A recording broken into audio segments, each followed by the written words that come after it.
السلام علیکم ورحمۃ اللہ وبرکاتہ۔ معزز ناظرین، جیسا کہ آپ جانتے ہیں کہ 28 فروری کو رمضان مبارک میں اسرائیل اور امریکہ نے مل کے ایران پہ حملہ کیا۔ اس میں ایران کے معزز لیڈر، سپریم لیڈر آیت اللہ علی خمینی رحمۃ اللہ علیہ شہید ہو گئے۔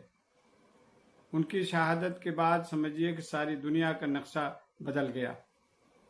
87 سال کے تو ویسے بھی ہو چکے تھے، 2-4 سال اور زندہ رہتے تو ایک عام لیڈر کی طرح ان کی موت ہوتی، لیکن انہوں نے شہادت دے کے ساری دنیا کا نقشہ ایک طرح سے بدل دیا۔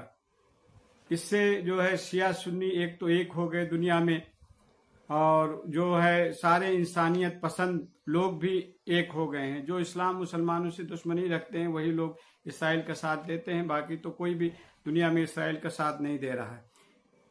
اب جبکہ یمن کے حوثی اور لبنان کے حزب اللہ کو چھوڑ کر دنیا کے سارے مسلم ممالک سو کالڈ سنی مسلم امریکہ کی غلامی کر رہے تھے، تو ایک 87 سال کا بزرگ امریکہ کے سامنے ڈٹ گیا۔ اس نے امریکہ کی غلامی کو نامنظور کیا، صرف اللہ تعالیٰ کی غلامی میں رہنا پسند کیا۔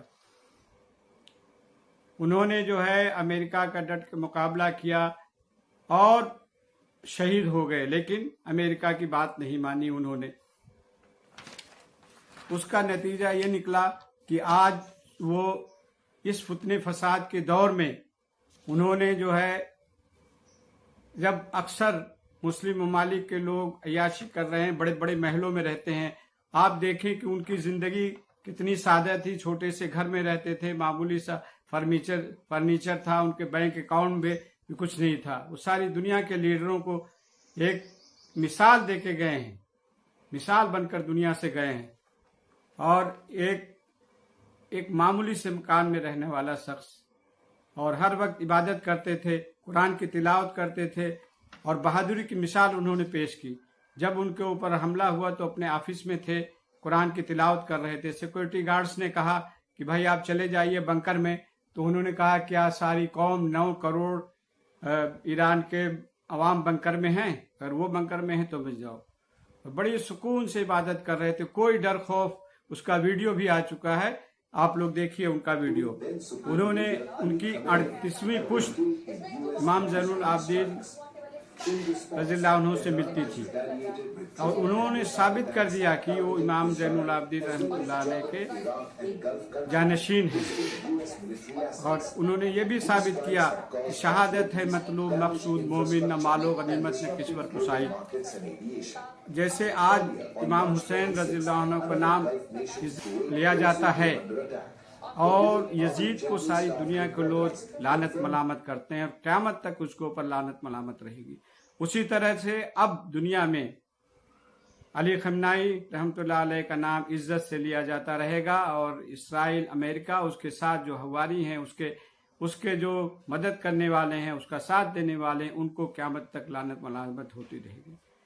اب میں اپنے مسلمان بھائیوں سے کہتا ہوں کہ یہ فتنے فساد کا دور ہے، ساری دنیا میں دشمن مسلمانوں پہ ٹوٹے پڑ رہے ہیں۔ جو حضور صلی اللہ علیہ وسلم کے تمام حدیثیں سچ ہو رہی ہیں کہ ساری دنیا کی قومیں ٹوٹ پڑیں گی، دلوں میں وہن آ جائے گا۔ علماء کرام جانتے ہیں۔ پھر پوچھا کسی صحابی نے وہن کیا چیز ہے؟ آپ نے کہا حب الدنیا و کراہت الموت۔ تو اس کا مطلب حدیث کا ہے کہ دنیا سے محبت چھوڑ دو، موت سے ڈر چھوڑ دو، پھر ساری دنیا تمہاری ہے، کوئی تمہارا بال نہیں بیکا کر سکتا۔ تو میں آخر میں مسلمانوں سے گزارش کرتا ہوں کہ نماز روزے کی پابندی کریں۔ آپ لوگوں نے جو رمضان کے بعد مسجدیں چھوڑ دی ہیں تو واپس جائیے مسجدوں میں، نماز روزے کی پابندی کریں اور اپنا ایمان بنائیں۔ آگے آنے وقت میں آپ کا ایمان ہی کام آئے گا، دنیا میں بھی کام آئے گا، انشاءاللہ آخرت میں بھی آپ کا ایمان کام آئے گا۔